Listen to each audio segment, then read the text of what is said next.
यारों अखलाकी कदर उहे इंसानी खूबियूं आहिनि जेके माण्हू खे बुनियादी हक़नि ऐं फ़र्ज़नि ॼाण ॾियनि ऐं इंसानी किरदार खे ठाहिनि। अहिड़ा तालीम जेका समाज जा वणंदड़ गुण सेखारे, चङी ऐं बुरे जी ॼाण ॾिए, समाजी तसवुर यानी इंसान जे हक़नि ऐं फ़र्ज़नि खां वाक़ुफ़ु करे, इख़्लाक़ियत जे दायरे में अची वञे थी।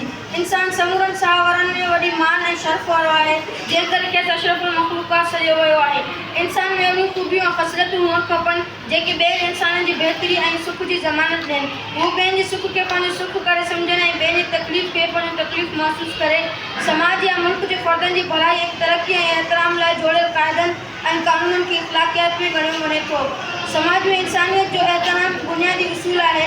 दुनिया जो हर मज़हब ऐं क़ानून अहिड़नि उसूलनि जी पाबंदी सेखारे थो। सुठनि गुणनि ऐं इख़्लाक़ क़दरनि में हेठियूं ॻाल्हियूं अची वञनि थियूं। नंबर पहिरियों, सहब ऐं बुर्दबारी। कावड़ ॾियारींदड़ ॻाल्हियुनि ते गुस्सो न करण खे सहब या बुर्दबारी चइबो आहे। बुर्दबारी इंसान जी आला ख़िसलत आहे। अहिड़े माण्हू खे दुनिया ऐं आख़िरत में वॾा मर्तबा ऐं दर्जा हासिल थींदा।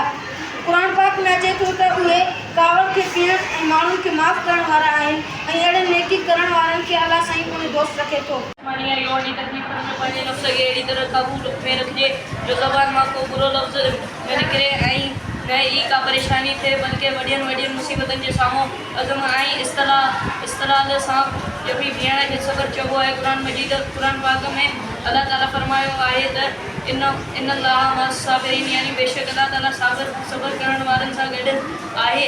हिन दुनिया में रंज ऐं राहत, ख़ुशी ऐं गम उन लाइ हर इंसान ते लाज़िम आहे जॾहिं बि खेसि नेमत ऐं राहत मिले त अल्लाह जो शुक्र अदा करे ऐं वरी का बि तकलीफ़ ऐं रंज पहुचे त सब्र करे। माफ़ करण या दरगुज़ार करण सुठो इंसानी अमल आहे। मके जे फतह वारे ॾींहुं उन्हनि समूरनि ख़ताकारनि